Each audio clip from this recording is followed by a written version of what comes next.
I'm Katie Martin. And I'm Chris Hicks, and we're Extension Agents with the University of Tennessee.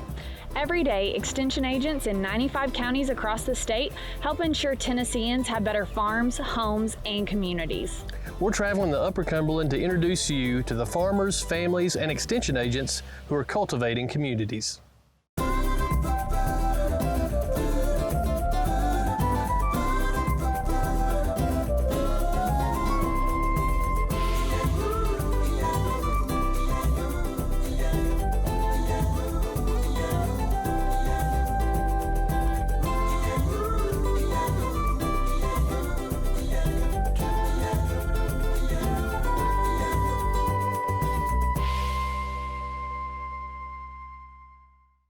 Welcome to another episode of Cultivating Communities with UT Extension. Today we're in Putnam County, Tennessee. Putnam County is actually the county I grew up in and still call home today. So I'm excited to meet up with Wayne Key, learn a little bit about the extension work going on in Putnam County, and visit some awesome agriculture operations. Join us as we visit the hub of the Upper Cumberland, Putnam County.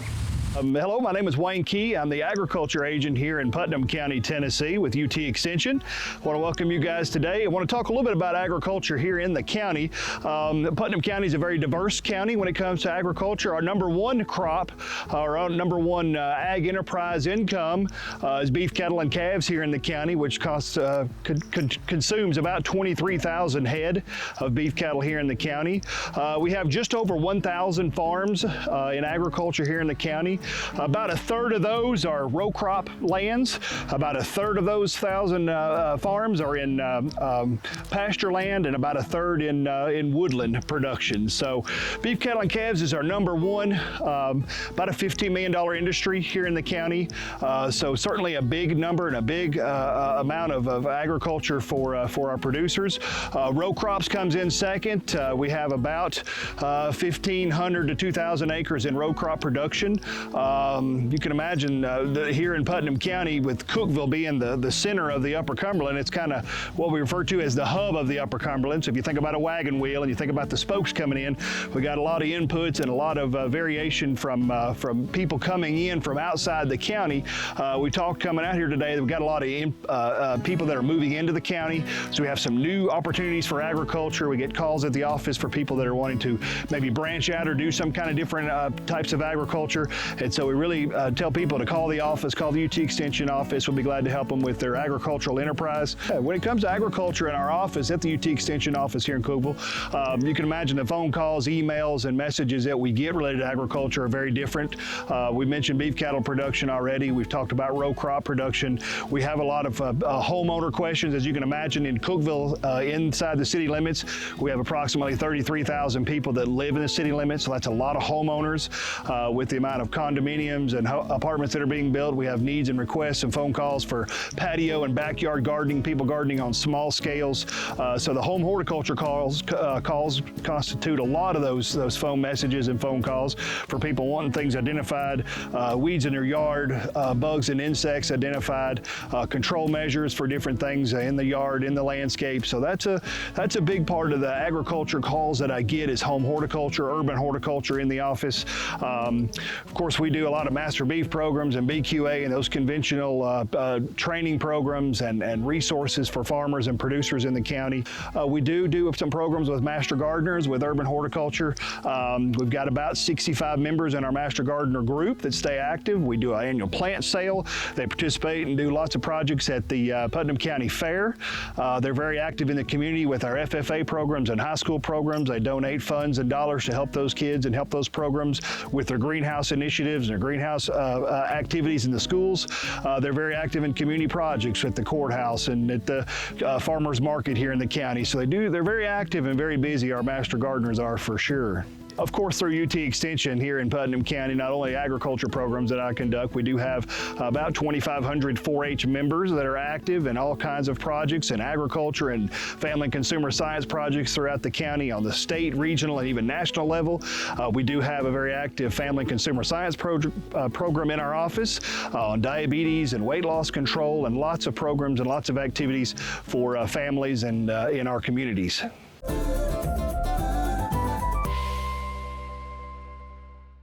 All right, folks, we're heading over to Mark IV Christmas Tree Farm here in Putnam County. I want you guys to join us. We're going to learn a lot about Christmas trees and talk with Mr. Alan Galloway, the owner there. And so come join us. That's where we're headed next. Hello, I'm Alan Galloway. This is Mark IV Christmas Tree Farm. We're a very small choose and cut farm located here just north of Cookeville. We actually lived in Virginia for just a few years, and we had a friend there that had a Christmas tree farm, and that kind of got us a little bit interested in it.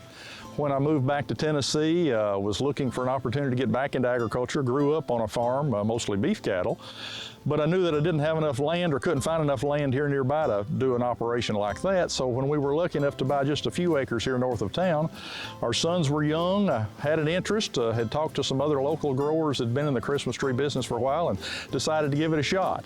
And so we started planting in 1992, so we've technically planted our 30th crop of Christmas trees. We're a fairly small choose and cut operation. We only keep about 1,100 trees growing in all sizes. So it's a interesting, part-time venture. Yeah, we do get that question sometimes where our name came from. Interestingly enough, we had a friend that sent us a Christmas card before we started the tree farm, and she referred to us as the Mark IV bunch, using the first initial of the 4 members of our family. So my wife Mary, I'm Alan, we have sons Richard and Kyle, thus the Mark IV name came into being, and we've stuck with that with the farm name. And I also throw in a side story to that, because for those of us that's read the Bible, the parable of the book of Mark IV has the parable of the sowing of the seed. And we like to think that we sow some family seeds out here, folks with memories that they get from picking out their Christmas tree. People is a lot of the reason you do this. We started out in a sense as a part-time project because our sons were young.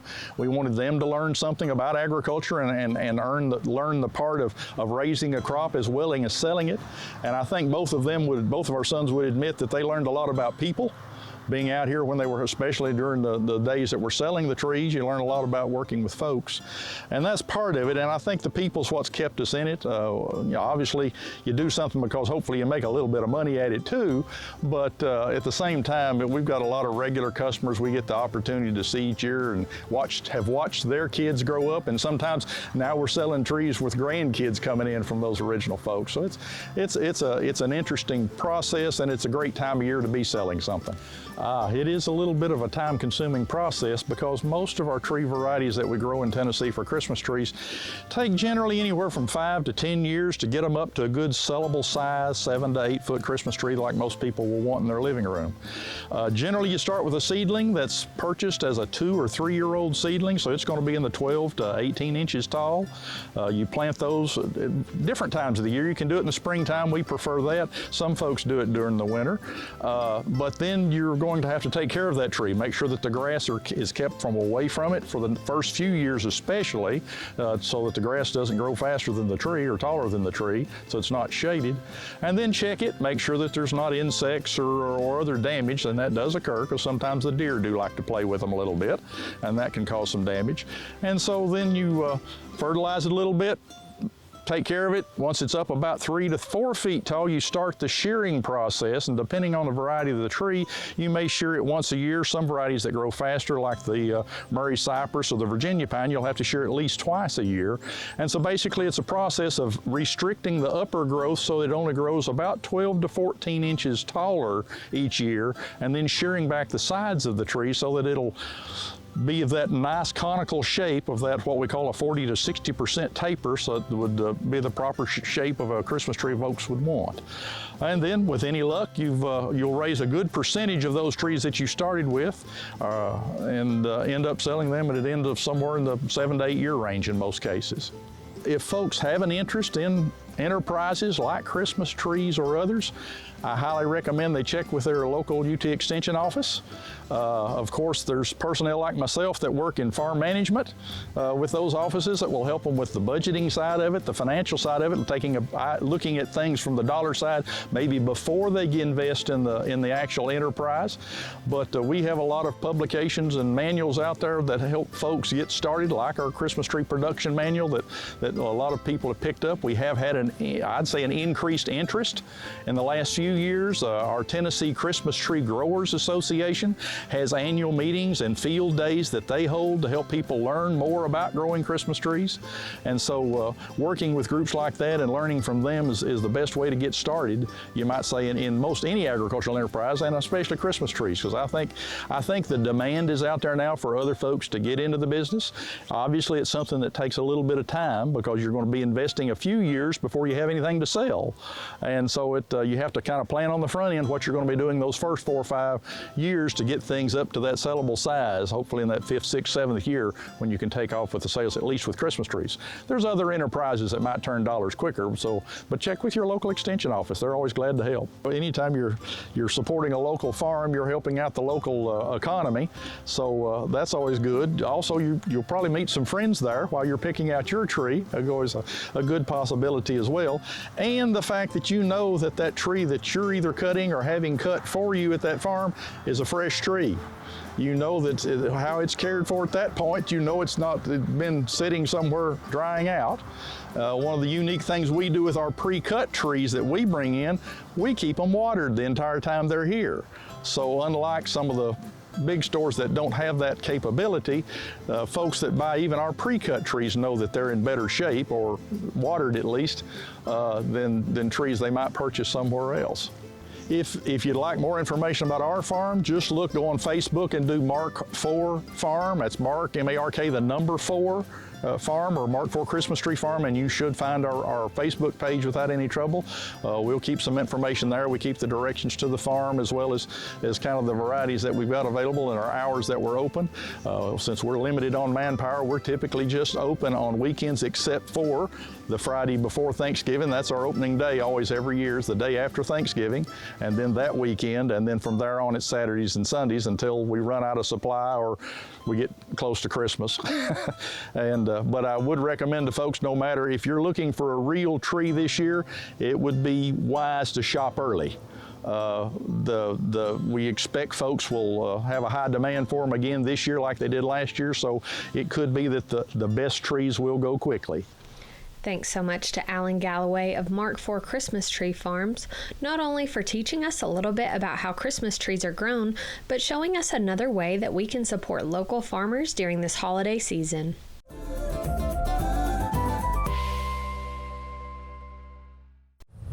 As we're highlighting Putnam County agriculture today, we definitely want to highlight Tennessee Tech University, the School of Agriculture, Shipley Farm, and here at Shipley Farm, the Heidelberg's Ag Pavilion.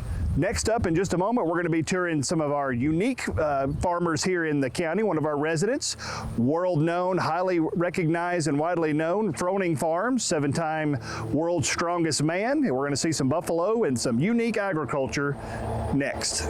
My name's Rich Froning. We're at Froning Farms, Cookeville, Tennessee. Grew up just up the hill. Myself and my best friend decided to start a farm. He lives about a half mile from me now. We started having kids. It was more of like, hey, we've got all this land. We have kids. They need to have some chores to do, something we can do together as a family, and it's really kind of grown from there. That was the premise of it when we started it. It's evolved into a full-blown business now, so a little bit different though. We've got bison out here, and we've been doing it going on, technically the farm's been here since 2016. I had to get the grass and everything right, and we've had the bison out here for going on 3 years. And so we've just kind of slowly grown the herd as we go. On the other side of the road, like I said on the way in, that's my wife's side. There's horses and 2 Highland cows over there. So we started out, Matt, we both were firefighters in college, worked for the city of Cookeville. They paid our tuition to Tennessee Tech. Like I said, me and Matt grew up together from the time we were 6 years old and have been best friends ever since. So he had the cattle background, we had the land between us, and I said, well, you know, let's put some animals out there. He's like, all right, I know cattle. And I'm like, all right, cattle are cool, but bison look cool on a t-shirt. That was kind of the premise of it, and everybody does cattle, so we wanted to do something a little bit different. Started doing some research into them. They're, you know, a different type of meat. You know, a lot less cholesterol, a lot less fat, still same amount of protein, a little bit different vitamin makeup in the meat. These things live a good life out here, healthy life, and so it's different, you know. And so in the beginning, it was like, all right, we'll have some chores for the kids. We'll sell some meat locally. Had a friend reach out, and he now works with us and developed some sticks, biltong, that type of stuff. And so now we're a fully functioning business here, and it's a lot of fun. My other job is a competitive CrossFitter, and so for me it's nice that my performance doesn't directly impact what's going on day to day. And I get these animals, my 2 kids are running up out here with me every day. So, obviously it's a business, and we're definitely trying to make some money and grow the business, but the family part of it is a huge part of why we're doing it. And yeah, so in the beginning when we first got out here, getting the grass and everything, it was farmed years before, but it just wasn't worked for probably 4 or 5 years. And so we actually use that UT Extension office a lot out here. Did some samples, sent the soil off, so we did some stuff to do that. Obviously fencing is a little bit different. It's really not, everybody's like, well, you gotta have a huge fence, and you gotta have a good fence, but if you got good grass and good water source, you shouldn't have too much of a problem. We haven't had an escape yet, knock on wood. So we rotational graze, we keep a close eye on water. We put in a watering system this year. Runs off domestic water. It's a concrete tank with a flow system. So bison are pretty particular about grass and water, and they like clean water. Day to day, we keep these. We feed them treats every now and then. We don't supplement anyway, but we want to keep them a little bit manageable. They tend to get a little ornery if no one sees them for a while. That's kind of the gist. We keep mineral out. It's just some normal day-to-day farm stuff. Obviously, the difference in them and cattle are they're a lot more powerful. The cows aren't much bigger than a normal, beef cow, but that bull, he's pretty strong and fast. They're athletic, so a working facility is going to be a little bit different. It's going to be a little bit bigger, and so that's one of the big things. The barrier to entry is a little bit higher because it's a little bit more expensive, and so right now, finding a vet to work on a bison is a little bit different. Classified as an exotic animal, even though it's more true to this area than cattle technically are, but that's one thing. And so the National Bison Association has been a good organization that we've worked with and talked to about, they've been very good with communication on, hey, try this, don't do this. And so we don't really supplement with feed unless we need to get some dewormer or something in them. That's basically our main supplementation. And then obviously minerals going to be a little bit different. They need a little bit more copper is one of the big things. So you need a bison specific mineral. So it's been fun. It's been like I said, a challenge, and a good challenge. It's, there's a lot of literature out there. There's a lot of resources out there and a lot of helpful people. I mean, YouTube is really good for it too. There's a couple different bison ranchers or farmers out there that are putting out really good content. So it's been fun. And it's like I said, it's been different for me versus going in that barn and just grinding, doing workouts all day. Yeah, I think for sure. I think there's a lot of parallels with being in shape and farming.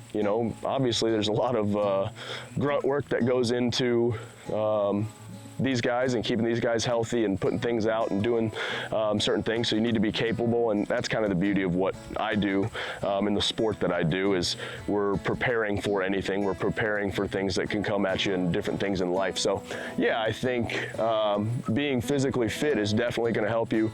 Obviously, like I said, moving things, obviously we have tractors and stuff like that that assist with that, but you're going to need some fitness and do things. And honestly, there's some stress involved with when we're working these things, when we're out in the field, when we're doing those types of things. You need to be able to make quick decisions if you have to, and be able to move pretty quickly. But the stress piece of it, being able to work under that stress and have the stress of working out. So it's way more relaxed though.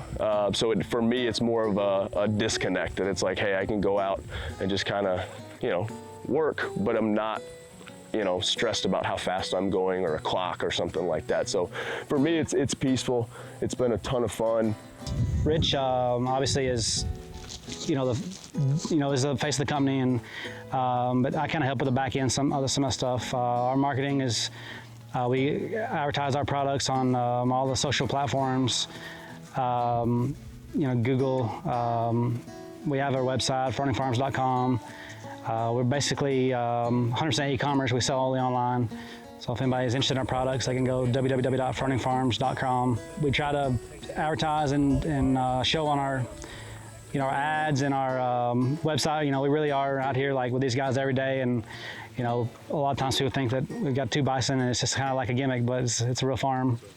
It's not every day you get to tour a bison farm, but Katie and I had a great time at Froning Farms. They've got a unique operation and have done a phenomenal job marketing and branding their product. I'd encourage you to visit their website and check out their End of the Storm merchandise. We had a great time and appreciate them sharing their operation with us.